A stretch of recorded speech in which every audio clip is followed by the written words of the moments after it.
Good evening and welcome to the news roundup for Wednesday, March 22. I am Abigail Smythe. Before we get into the news, please remember to like this video, share your views in the comments, and share the video with your family and your friends. Teach them! Always make sure the message reach them! Now for the news in detail.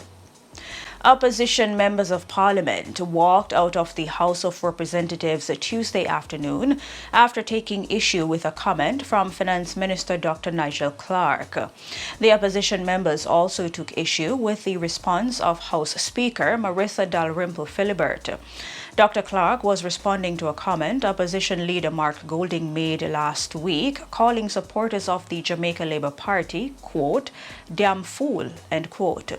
Dr. Clark said, quote, that never sound like Marky G to me, that sound like Massa Mark, Madam Speaker, end quote. That comment from the Finance Minister caused the Member of Parliament for Southwest St. Andrew, Dr. Angela Brownberg, to rise to her feet on a point of order. As she began to address the House Speaker about the comment, Dr. Brownberg, who seemingly was interrupted by a government member, could be heard saying, quote, shut your mouth and let me talk, end quote. The House Speaker chided the member for her outburst, citing it as unparliamentary language, and called for the comment to be withdrawn. Moments later, most opposition MPs, led by opposition leader Mark Golding, exited the chamber. Dr. Clark eventually continued his closing budget presentation. The Jamaica Police Federation has signed a deal with the government under the compensation review exercise. In a social media post, Finance Minister Dr. Nigel Clark said the agreement was signed Tuesday night. Dr. Clark described the signing as a milestone. Dr. Clark says retroactive payments to rank-and-file members of the constabulary dating back to April 1, 2022 will be paid. Government-paid dental assistants were restive on Wednesday due to what they say is the lack of adjustments to their salaries under the Public Sector Compensation Review Program. The workers, who are employed to hospitals and health centers, were reportedly informed that instructions were not given for salaries to be paid under the new payment structure. General Secretary of the Union of Technical, Administrative and Supervisory Personnel, St. Patrice Ennis, says the dental assistants are upset due to this development. He stresses that the workers are already struggling to meet their financial obligations and are disappointed that there is no word on when they will be paid. We understand that no instructions were given to the various regional departments and in the various regions to make the payment. We have heard that since we have been here that such instructions were given since this morning, and we have correspondence to that effect to suggest that payment should be made effective March 29.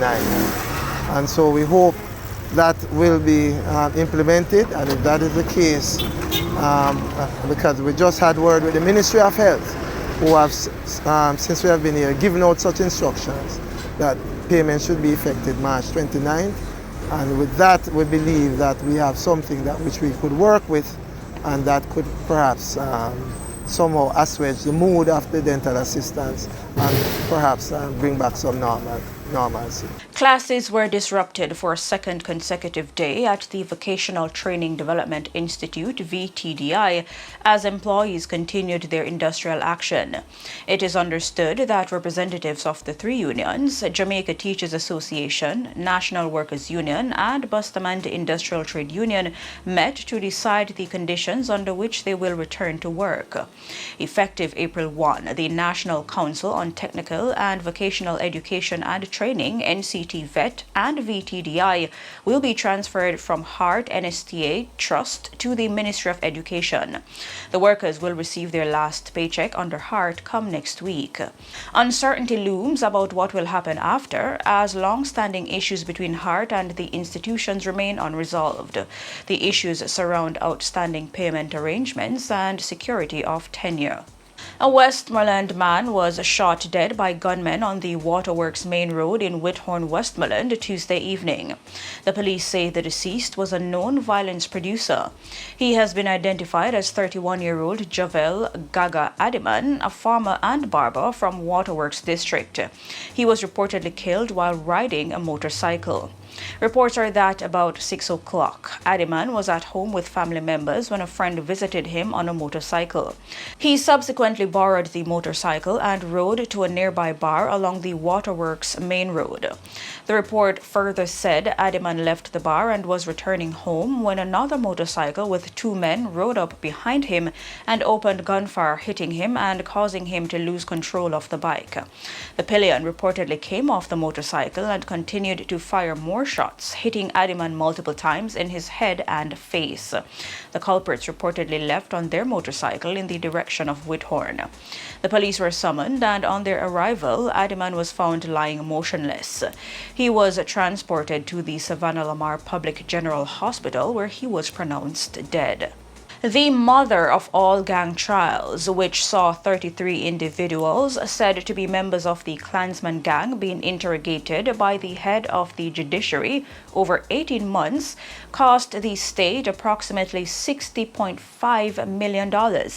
This is for technical support and is expected to mount when the legal fees of the 38 defense attorneys who were engaged are added. Figures obtained from the Court Administrative Division, CAD, which is the support arm of the judiciary and the courts, showed that a total of $60,479,879.93 was paid to event planning and execution outfit Main Event Entertainment Group for the leasing of audio-visual equipment for the trial.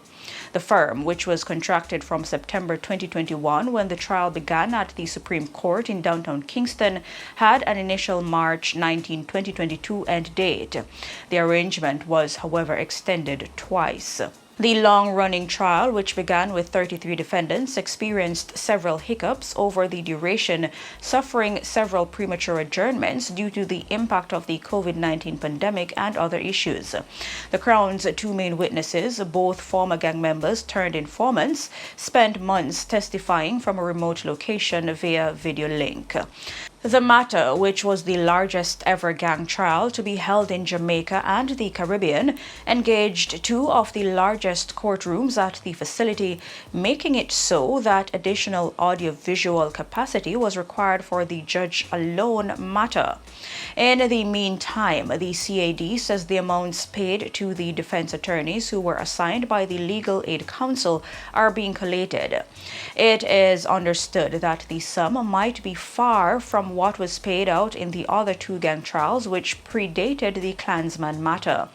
The Ushens Wilson gang trial ended in October 2020 after proceeding intermittently for 19 months and carried a pay bill of $55.3 million. In the case of the King Valley gang, that trial lasted for 6 months and saw the 14 attorneys being paid $10.5 million. A war of words is brewing between the National Works Agency, NWA, and the Jamaica Public Service Company, JPS. This is over who has responsibility for street lights covering large stretches of roadway.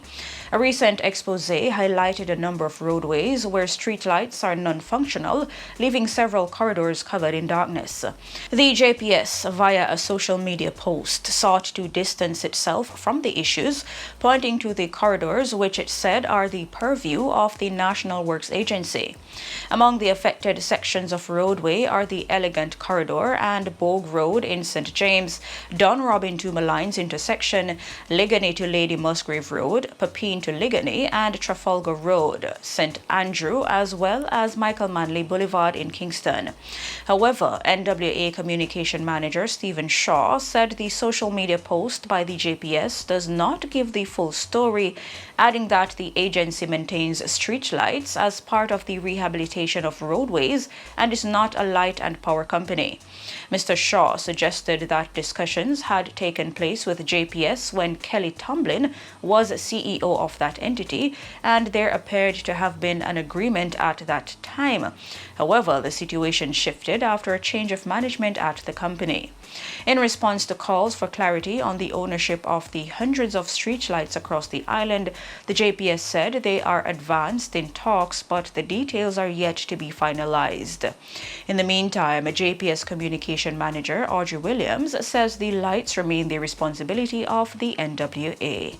In business, Jamaica is seeing an increase in tourists using non-hotel accommodation options such as Airbnb. Tourism Minister Edmund Bartlett says the new sub-accommodation industry has increased the earning potential for more Jamaicans in the tourism value chain.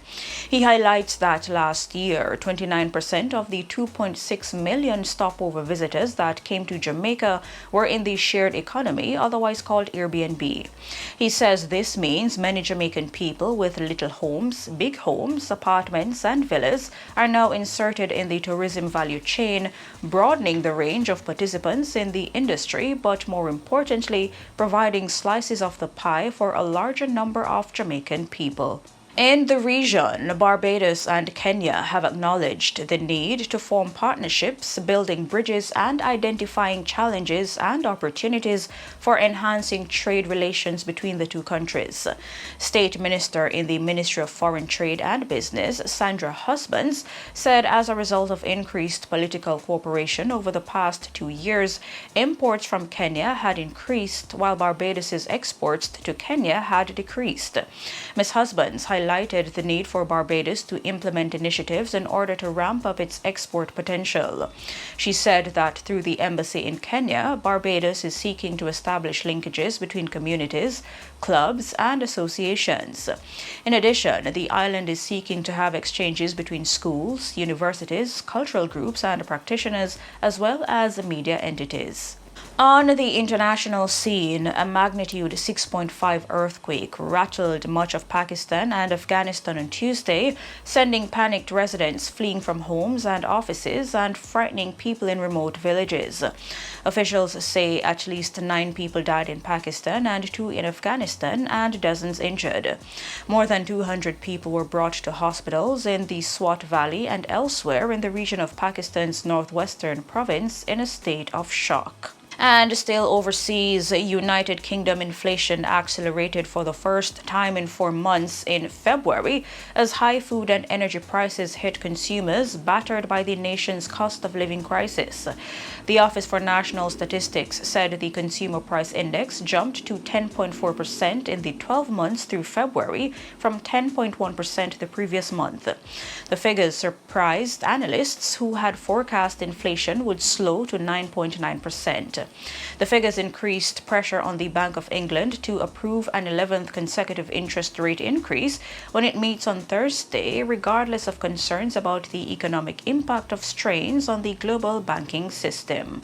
And in sports news, the Jamaica Hockey Federation, JHF, will be hosting the 2023 Hockey Fives World Cup qualifiers from June 4 to 11. The tournament will be held at the Mona Hockey Turf and will see teams from Jamaica, Trinidad and Tobago, USA, Costa Rica, Panama, Brazil, Chile, and other countries compete for a spot in the World Cup in Oman in 2024. The Hockey Fives format is a fast-paced version of field hockey, played on a smaller pitch and with 5 players on each team. The game is known for its high-scoring matches, exciting play, and quick transitions, making it a popular format of the sport. President of the Jamaica Hockey Federation, Fabian Stewart, says this will showcase some of the best hockey players from around the Pan American region.